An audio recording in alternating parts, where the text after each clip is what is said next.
Thanksgiving had always been awkward in my family, but that year it turned into something else entirely. My name is Aaron. At 31, I had spent most of my adult life staying quiet, staying useful, and asking for almost nothing in return.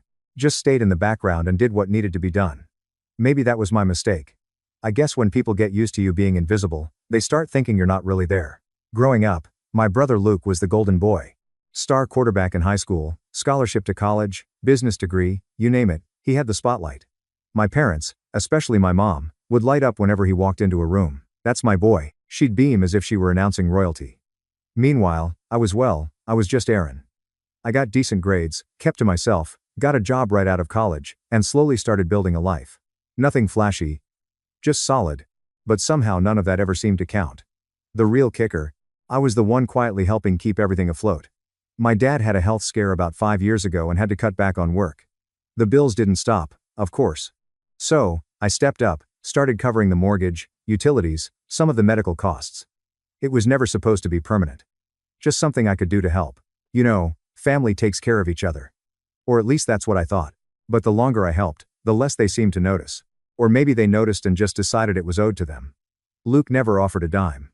He'd show up on holidays in his newest suit or talking about some conference he'd flown to in Dubai or Toronto. Mom fawning over his every word like he was some corporate messiah. Dad would just nod along, sipping his whiskey, never saying much. And me, I'd usually be in the kitchen checking the oven, bringing out dishes, helping clean up. After that, Thanksgiving started like all the others. I got there early to help Mom prep, even though she barely acknowledged me when I walked in. "The potatoes need mashing," she said by way of greeting. No hug, no smile, just directions. I nodded as always and got to work. Luke showed up an hour later with a bottle of wine and a new girlfriend, someone named Danielle, who barely looked old enough to drink. Everyone oohed and ate over her while I set the table, ignored in plain sight. Dinner was the usual routine of Mom bragging about Luke's latest big moves and Luke acting like he invented the concept of work. Danielle laughed at all his jokes, loud and forced, and I just sat there cutting my turkey into smaller and smaller pieces, chewing slow, staying quiet, until the conversation shifted. It started with something harmless. Mom mentioned how it must be nice to live alone, implying I had it easy. I made a small joke, said something like, "Yeah, the mortgage fairy sure helps with that," just trying to brush it off. But then she gave me this look cold and sharp and said, "You know, Aaron, you've always acted like you're doing us some huge favor. You're not. You're just a burden. Always have been." The whole table went silent for half a second. I actually blinked, thinking I'd misheard her. But before I could say anything, Luke chuckled, shook his head, and added, "At least I make this family proud." There it was. That line, that gut punch. Something about the way he said it so casual, like it was a universally agreed upon fact, like I should already know and accept it. It just made something in me go still. I put down my fork, slowly, pushed my chair back, and stood up. I didn't say a word, didn't throw a fit, didn't even look at any of them. I just walked out, grabbed my coat, got in my car, and drove home. I remember the drive was weirdly quiet. I didn't even turn on the radio. My phone buzzed once or twice, probably text from Mom asking where I went, or maybe Danielle trying to smooth things over. I didn't check. I just drove in silence, parked, went inside, and sat on my couch for a long time, thinking. I thought about every bill I'd paid, every quiet sacrifice, every time I'd been there when they needed something. Rides, groceries, last-minute repairs. I thought about how not once had I ever been thanked. Not once had anyone said, "We appreciate you." Instead, I got called a burden right after peeling potatoes for 3 hours and covering their mortgage again. For a while, I wasn't sure what to do. I was angry. Yeah. But more than that, I felt numb, like I just realized something I should have known a long time ago. They didn't see me as part of the family. They saw me as a tool, a utility, a wallet with legs. So I stopped cold turkey. No more payments. No more quiet help. No more being the family doormat. I didn't send a message. I didn't explain. I just let it all go. Turned off the autopay. Deleted the bill reminders from my calendar and went about my life. Weeks passed. Then one afternoon, my phone rang. It was Dad. He never really called me. Even growing up, he'd let Mom handle most things. So, when I saw his name pop up, I hesitated, but I answered. "Hey, Dad," I said. His voice was stiff, annoyed. "Aaron," he said. "Why is the mortgage unpaid?" I didn't miss a beat. I just leaned back in my chair and said, "Ask your pride and joy." Then I hung up. And that was when things started unraveling. After that call, the silence was deafening and telling. Nobody reached out. Not Mom. Not Luke, not even with a half-hearted, "Hey, you okay?" It was like they expected me to crawl back the moment the consequences hit. Like my absence was just a tantrum. Temporary. They didn't understand yet. But they would. 2 days after Dad called, I got a text from Mom. No greeting, no context. Just, we need you to sort out the mortgage before it affects our credit. Don't be childish. Childish. That was the word she chose. Not we're sorry. Not let's talk. Just a command cold and clipped. I stared at the screen for a long time, thumb hovering. I could have said a lot. I could have let the years of resentment pour out in one long message, but I didn't. I left it on read and put my phone down. If they wanted to pretend I was just a cog in their machine, fine. Let's see how they function without me. The fallout came slower than I expected, but it came. I started hearing things through extended family, mostly from my cousin Rachel, who lived a few blocks from my parents. She called me one night with a nervous laugh. Just a heads up. Your mom's been telling people you've been going through something, that you're not well lately. My stomach sank. Not well, I repeated. Yeah, she said carefully. Mental health stuff. Saying you're having some kind of breakdown. That you're unstable. Lashing out. I didn't believe it. Obviously.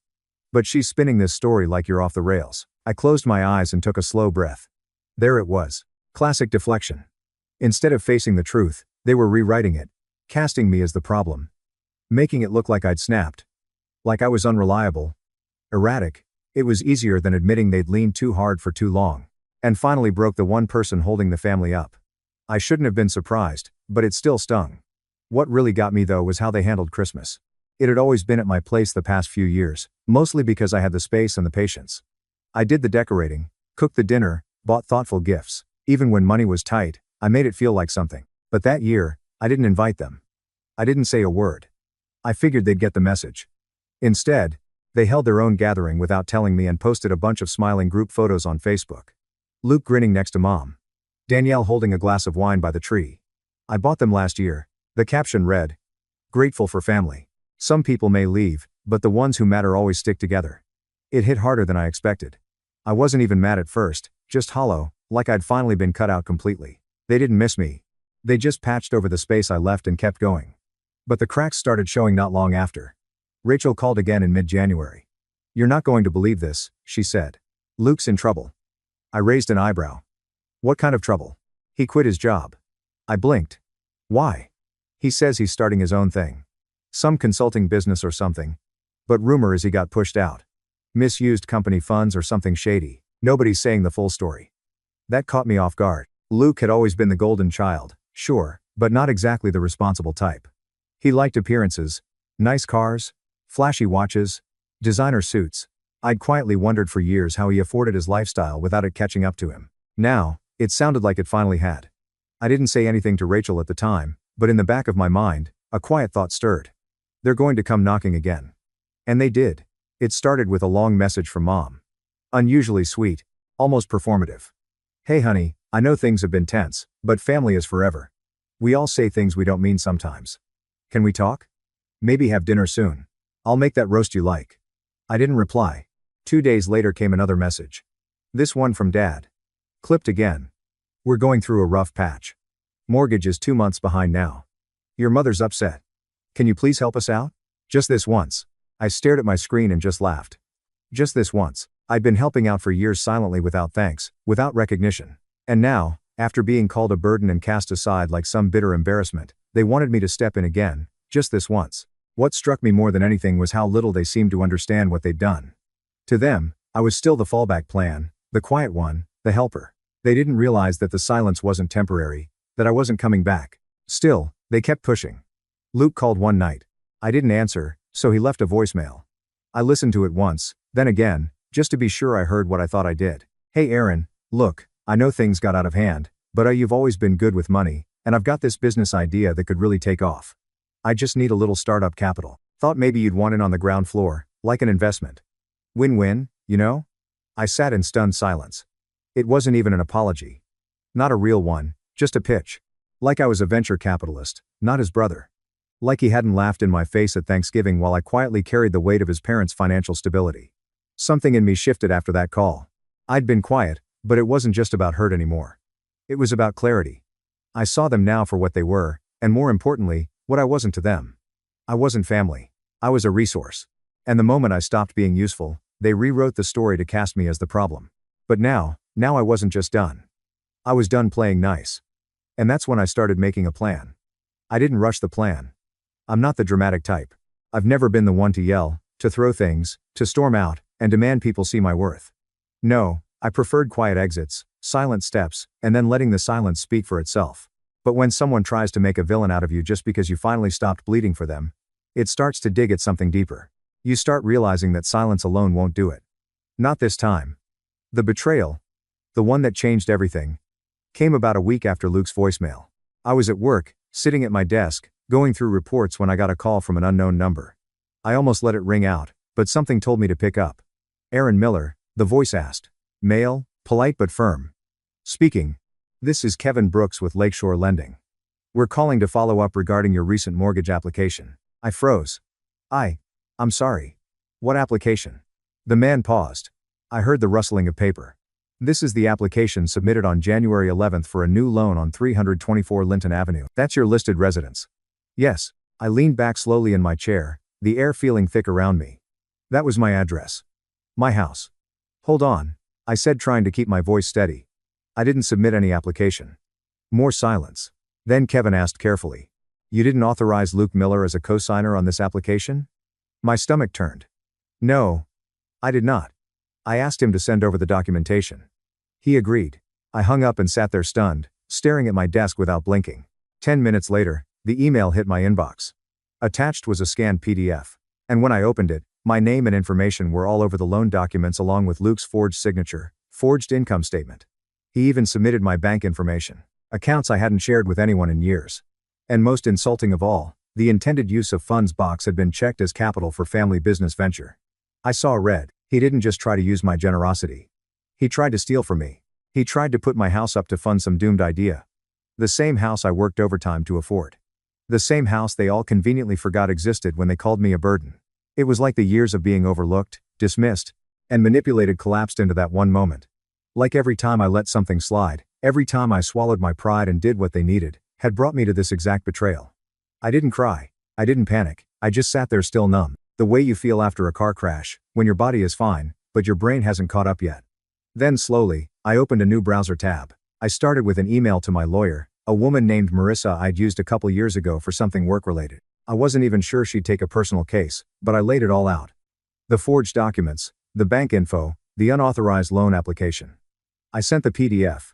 I attached screenshots. I included the voicemail from Luke. Within 20 minutes, she responded. I can help. First step is locking down your credit. Second step is reporting this to the authorities. Third step is deciding how loud you want to be. That last line stuck with me. How loud do I want to be? I'd spent my whole life quiet, avoiding scenes, choosing peace over confrontation. But now they'd gone too far. Luke had tried to tie me into debt without asking. My parents had painted me as unstable to cover their own neglect. And when I stopped giving, they didn't ask why. They just demanded more. No, this time I'd be loud. I'd be undeniable. I didn't respond to anyone that weekend. I didn't answer texts, didn't pick up the phone. I spent the entire time going through old receipts, bank records, and emails. I built a timeline. Every payment I'd made for my parents, every mortgage deposit, every expense I'd covered. I labeled them, dated them, organized them into a clean folder. I wanted a paper trail so clean it could cut glass. Monday morning, I filed a police report for attempted identity theft and fraud. I handed everything over to Marissa, who drafted a cease and desist for Luke, legally barring him from using or accessing any of my financial records or personal information. She also added a clause to protect my house from any further activity without my explicit written consent. And just for good measure, I froze all my credit accounts, changed every password I had, set up two-factor authentication on everything. Luke wasn't getting near anything I owned again. 3 days later, I got a call from Luke. This time, I answered. Aaron, he said like we were old friends. Hey, listen, I think there's been some kind of misunderstanding. Save it. He stopped. What? I know what you did. I have the documents. The bank called me directly. I've already filed the report and you're going to be hearing from my lawyer. There was a pause, then a nervous laugh. Dude, come on. It wasn't like that. I needed a little help, man. I figured we'd both benefit. It's not like I was going to mess you over or anything. You already did, I said flatly. You just didn't expect to get caught. Okay, look, he said, tone shifting fast. Let's just be real for a second. All right, you've always had help. You live alone. No kids, no real responsibilities. You can afford to float some cash. I'm trying to build something. You're just sitting there. Why not do something that actually matters for once? That was the moment I realized he really believed it. He wasn't just manipulative. He genuinely thought he was entitled to my life, my money, my home, because in his mind, he mattered more. I was just the quiet one, the background character, the fallback plan. I hung up without another word. That was when the real fallout began. The days that followed were some of the hardest I've had in years. Not because of what Luke did. By then, I'd already locked everything down. I wasn't in danger of losing my house and my finances were safe. No, the real weight came from something deeper, something colder. I hadn't realized how much I still wanted to believe my family would come around. That maybe after everything, they'd see what they had done. Maybe they'd apologize. Maybe I'd hear my dad say something, anything, about how wrong it was, about how far things had gone. But the silence told me everything I needed to know. No one called to ask what really happened. No one reached out to say we're sorry Luke did that. Instead, they doubled down. Rachel called again, her voice tight and low like she didn't want to be overheard. "Aaron, just so you know, your mom's telling everyone you're trying to get Luke arrested," she said. "You're making it all up to get back at the family." I didn't even respond. I just stood there in my living room holding my phone, staring out the window. It was a gray, overcast day, one of those afternoons where the world feels like it's holding its breath. But inside, something had deflated in me completely. They weren't just excusing Luke. They were painting me as the villain again because it was easier than admitting they'd failed me. Easier than admitting they'd been leaning on me like a crutch for years, then kicked me when I stopped walking for them. I started skipping meals, not on purpose. I'd just lose track of time, then realize it was 10 p.m. And I hadn't eaten all day. My sleep got patchy. Some nights I'd lie awake staring at the ceiling, going over every Thanksgiving, every birthday, every time I'd smiled through a hurt just to keep the peace. The thing that broke me wasn't even a dramatic moment. It was a Wednesday morning. I opened the fridge, saw a half-empty carton of eggs and stale bread, and realized I didn't have the energy to make anything. So, I just sat on the kitchen floor back against the cabinet and stared at nothing for almost an hour. That was my low point. My quiet rock bottom, not crying, not yelling, just empty. I didn't want revenge in that moment. I didn't even want closure. I just wanted to not care anymore. I wanted to erase the need for their approval. To finally accept that it was never coming, that nothing I did would ever be enough for them because they never actually wanted me to succeed. They just wanted me to stay in place, useful, invisible, silent. The next day, I did something I hadn't done in a long time. I packed a bag, got in my car, and drove out to the lake. There's a cabin out there, small, tucked between tall pines with a crooked little dock that creaks when you walk on it. It used to belong to my grandfather. He left it to me when he passed. Probably because I was the only one who ever visited him. I hadn't been out there in almost 2 years. No cell service, no noise, just wind and water and the sound of birds cutting across the trees. I stayed for 3 days, didn't tell anyone, didn't bring my laptop, just a notepad, some books, and a thermos full of coffee. I sat by the water, walked the trails, let my brain settle, and slowly, without even trying, the plan started to take shape. Not one of revenge, but of release. I'd been holding on to this idea of family for so long. Like if I just proved myself enough, they'd see me, love me, be proud. But that version of family didn't exist, at least not with them. And so I started thinking about how to walk away, not out of spite, but out of necessity. When I got back home, I began making changes. First, I took my name off everything connected to my parents. No more emergency contacts, no shared financial accounts, nothing that could tie me to them. I contacted the bank and made sure they flagged any future attempts at joint applications or requests under my name. I also gave Marissa, my lawyer, power of attorney to act on my behalf for any related matters. She was more than happy to help, especially now that things were escalating. Then I quietly started looking at job transfers. My company had branches out of state, one in Oregon, one in Colorado. I didn't tell anyone yet. I just wanted to see what it would be like to start fresh. To live where no one knew me as the disappointing son or the background brother. I wasn't rushing it. I wasn't making some big announcement, but for the first time, I felt like I was building something for me. Still, as I took steps to leave them behind, I knew it couldn't end like this. Not completely. Not without the truth coming out. Because they were still out there telling people I was unstable. That I was the problem. That I'd abandoned my poor, struggling family after all they'd done for me. And that lie, I couldn't let that stand. So, I waited. I stayed quiet. But behind the scenes, I was preparing the final move. Because the moment would come when they'd push one step too far again. When they'd try something new. And when they did, I'd be ready. It didn't happen overnight. But slowly, piece by piece, I started putting my life back together. Only this time, I was building it on my own terms. No guilt, no obligation, just quiet, deliberate choices made for myself and no one else. The first real shift came from work. I'd been in the same role for 5 years. Project analyst for a logistics company. I liked it well enough, but I'd never really pushed for more. Always kept my head down. Always took the extra assignments without complaint, just like I had at home. But after everything that had happened, something in me clicked. I stopped waiting for someone to notice my work and started speaking up. I pitched a new client retention model during a team meeting, something I'd been fiddling with in my free time for months. Our regional manager loved it. Within a few weeks, I was presenting it to the executive team. A month later, they offered me a position in their new office in Portland, Oregon, a bump in title, a bump in salary, and best of all, a relocation package. I didn't say yes immediately. Not because I wasn't interested. I was.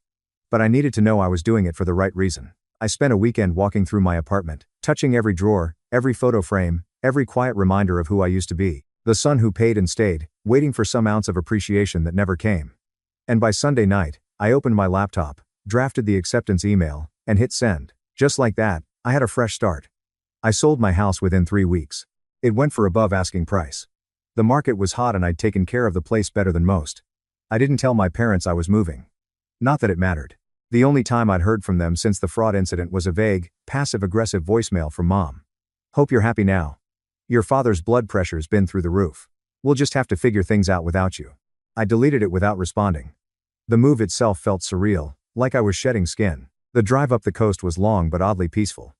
700 miles of fresh air and distance between me and everything that used to drag me down. The Portland office was modern, bright, and full of people who didn't know a thing about my past.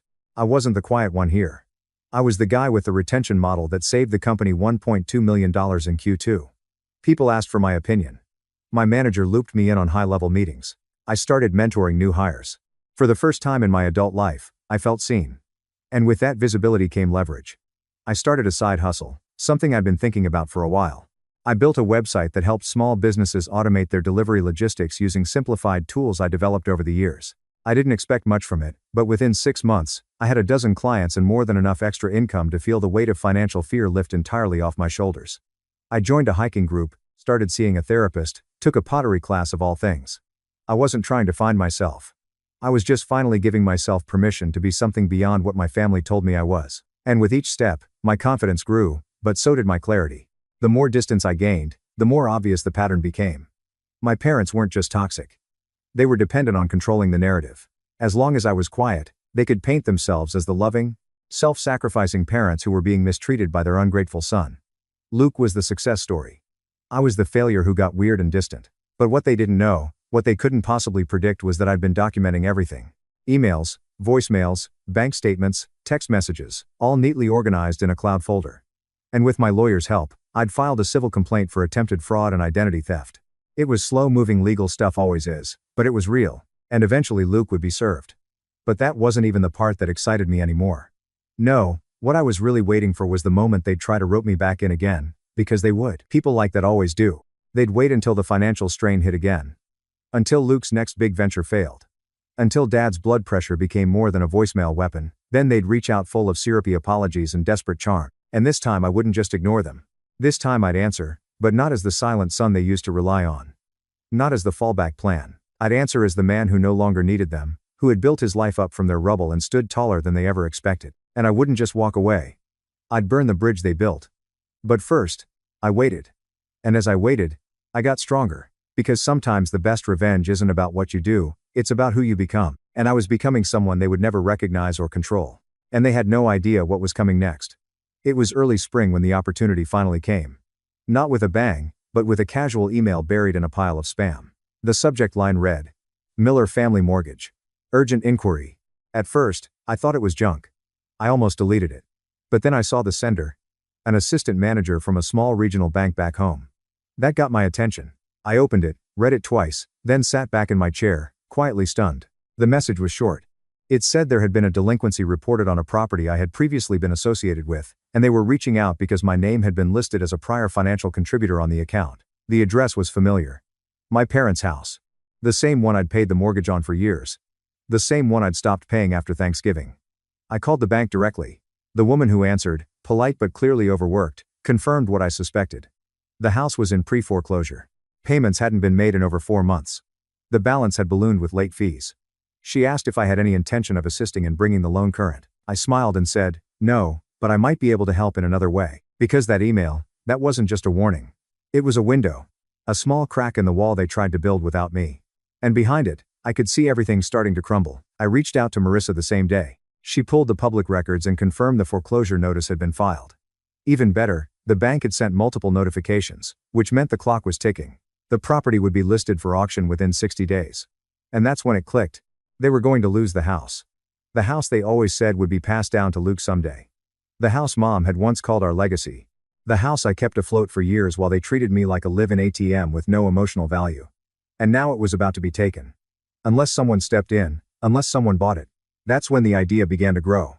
It started as a flicker, a petty thought, a quiet what if. But the more I thought about it, the more I realized it wasn't about revenge anymore. Not entirely. It was about closure, about taking back something that always dangled over me like a prize I'd never earn. And this time, I wouldn't just earn it. I'd own it. I had the means. Between my new salary and the steady income from my side business, I was in the strongest financial position I'd ever been in. I reached out to a realtor friend in Portland, explained the situation, and asked if she could help me quietly monitor the foreclosure process. She was curious, maybe a little concerned, but agreed. Then I dug deeper. Rachel, bless her soul, still kept in touch. She didn't know the full extent of everything. I didn't want to drag her into it, but she knew just enough to keep me updated. One night, she called and told me something that made the entire picture snap into focus. So Luke's back living with your parents. She said his startup's gone. Danielle left. Apparently he was borrowing money from everyone. Friends. Old coworkers. Even Mom and Dad. They're broke, Aaron. I leaned back in my chair, nodding slowly. Are they selling anything? Not yet, but your mom was at church last weekend whispering about needing a miracle. Whatever that means. I thanked her, hung up, and sat in the quiet for a long time. It was time. I contacted a local investment group that specialized in acquiring distressed properties. I didn't use my name, just a shell LLC I'd set up months ago for tax purposes. Marissa helped with the paperwork. The plan was simple. When the house went to auction, my group would bid discreetly, quietly, and when the dust settled, I'd be the owner. But that wasn't all. As I moved the pieces into place, another document surfaced. One I'd almost forgotten about. A notarized statement I'd drafted years ago when I first started helping with the mortgage. It laid out my financial contributions signed by my parents, acknowledging that I had covered over $90,000 in payments and repairs as a gesture of goodwill and support. Marissa reviewed it and smiled. If they ever contest your purchase or try to claim the property was unjustly taken, this will bury them. It wasn't just a receipt.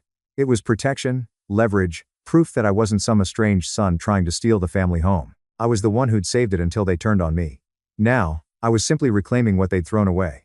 I took the final step. I arranged to fly back home the week before the auction. Not to stir drama, just to be there, to watch, to see with my own eyes the moment they realized their golden son wouldn't be the one rescuing them. Because I was done being quiet this time. I wasn't just walking away. I was walking back in, but on my terms, and they weren't going to see it coming. The flight home felt surreal. It had been nearly a year since I left, since I'd packed up my life and driven 700 miles north, swearing I'd never look back. Now here I was, sitting by the window of a half-empty plane, watching the city I'd outgrown creep back into view. But I wasn't the same man they remembered, and I wasn't coming back to make peace. The auction was scheduled for 10 a.m. on a Thursday morning. Small courthouse event, nothing flashy, just rows of stiff chairs, a wooden podium, and a bank-appointed auctioneer going through a list of properties like he was reading off overdue library books. I showed up early, dressed clean, dark jeans, pressed shirt, blazer, unassuming but sharp. I sat in the back, quiet, unnoticed. The bidding started slow. I waited. When the house came up, 4,131 Willow Bend Lane, 3-bed, 2-bath, the same one I'd covered for years, the auctioneer barely raised his voice. Starting at $242,000. Do I hear $242,000? One bidder raised his hand. A woman I didn't recognize, probably a flipper. Do I hear $245,000? My agent, the one I sent in under the LLC, raised her paddle. Come. Confident. $245,000. Thank you. Do I hear $250,000? Another bidder joined. Then it became a mild back and forth. A few nods, a few counters, no drama until $260,000 hit. That's when the other bidders backed down. The room got quiet again. $260,000 going once. Twice. Sold. The gavel came down. Just like that, it was mine. My house. Or at least the house I paid for. The house they pretended was never mine. The house they said would belong to Luke because he'd have a family someday. That house now belonged to my LLC and they didn't have a clue. I didn't show up at the house that day. I wasn't looking for a confrontation. Not yet. I wanted the paperwork processed first, deed transferred, locks changed, all of it buttoned up and clean. That took about 9 days. 9 days where I stayed in a quiet hotel just outside town, walking by the lake, sipping black coffee in the mornings, sleeping like I hadn't in years. 9 days while the storm quietly brewed in their lives. Rachel texted me on day 7. Luke's freaking out. Got some notice taped to the front door. Your mom ripped it off, but she's been crying ever since. They don't know what's happening. They thought they had more time. I didn't reply. On day 10, the sheriff delivered the final notice to vacate. And that night, I went to the house, not to gloat, not yet, just to look. I parked across the street, engine off, headlights dimmed. It was dark outside, late enough that the neighborhood was quiet. The porch light was still on. Through the front window, I could see my mother sitting at the kitchen table, shoulders hunched, hand wrapped around a mug like it could anchor her. Luke stood behind her, pacing. My dad sat stiff and silent, looking older than I remembered. I watched them like strangers, and in a way that's what they were now. They had no idea they were sitting in my house. The next morning, my property manager hand-delivered the final document, a formal notice of ownership and intent to renovate the property, effective immediately. Inside was a personalized letter carefully worded by my lawyer. It read, "This property is now under new ownership. All prior occupants must vacate by Friday. There will be no further extensions and no exceptions. We recommend securing alternate housing immediately." It was signed by me, not as Aaron, but as the managing partner of the LLC. I didn't plan on seeing them, but fate or karma had other ideas. The following day, I was walking out of a bakery downtown when I saw them. All three of them, Mom, Dad, Luke, standing outside a bank across the street, huddled together like a storm-battered flock. Mom looked pale and frantic.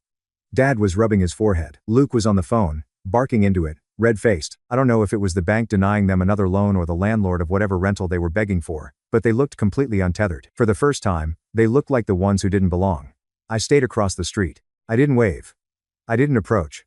But I did make eye contact with my mother. For one long second, she froze when she saw me. Her lips parted like she might say something, but she didn't. She just stared as if she wasn't sure if I was real or some ghost from a past she'd never imagined would come back with power. I held her gaze, gave her the smallest nod, then turned and walked away. That night, I got a text. It was from a number I didn't recognize at first, but I knew the tone instantly. "Why are you doing this to us? We're still your family." I didn't reply right away. I let it sit. Then after a full day passed, I wrote back, "No, you were my family. And then you showed me what that meant to you. This is me finally listening." They never responded. 2 days later, they were gone. No forwarding address. No farewell. The house was empty, and for the first time in years, so was the weight on my chest. I walked through the empty house the following week. It was quiet, eerily so, the kind of quiet that clings to walls after years of noise and memories. But this time, the silence didn't sting. It felt clean, like the end of something heavy. The kitchen still smelled faintly of cinnamon and old coffee. Even though all the furniture was gone, they'd taken what they could. The table, the cheap art on the walls, the old recliner in the living room that Dad used to doze off in every night. But they left behind the photos. Faded school portraits of Luke. Graduation shots. A family Christmas picture from 15 years ago where I was half cut off on the side of the frame. I found a dusty shoebox in the back of a closet with my name on it. Inside were childhood drawings, a couple of old report cards, and one wrinkled thank you note I'd written my mom in 3rd grade after she packed my favorite lunch. She'd kept it apparently. Or maybe she just forgot it was there. I didn't take it with me. I left it in the box because that version of me, the one who craved their love, who tried to earn a place at the table by paying the bills and swallowing the insults, he didn't live here anymore. I closed the box and then I locked the door. Word got around. I didn't spread it. I didn't need to. This town ran on whispers and backyard fences, and it didn't take long for people to piece together what had happened. Rachel told me that my mother started telling people I'd tricked them, that I'd stolen the house while they were vulnerable. But the truth had receipts, bank notices, court filings, a paper trail so long and sharp it cut through every lie they tried to spin. And the best part, it wasn't just about the house anymore.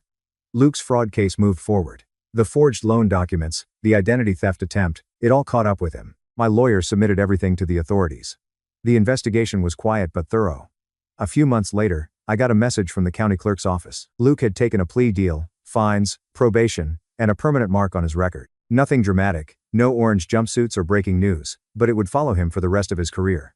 The golden boy had finally learned what it meant to fall. As for my parents, they moved in with one of my mom's cousins out of state, a small place shared with another family member. Rachel said they hated it. No privacy, no control, no pedestal to stand on. They tried reaching out once more. An envelope mailed to my new address, handwritten, begging for reconciliation. I didn't open it. I dropped it in the shredder without reading a word because forgiveness isn't owed.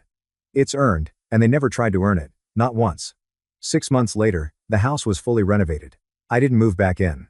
I turned it into a transitional home, a place for young adults aging out of foster care who needed a safe start. I partnered with a local nonprofit, set up a trust in my grandfather's name, and quietly began funding it from the income of my growing business. That house had once been a symbol of control, of shame, of who they believed deserved what.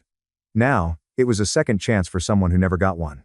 I visited once late in the evening after the new residents had moved in. The porch light was on. Laughter drifted out through the windows. Warm, alive, real. I stood on the curb and took a deep breath. Then I smiled.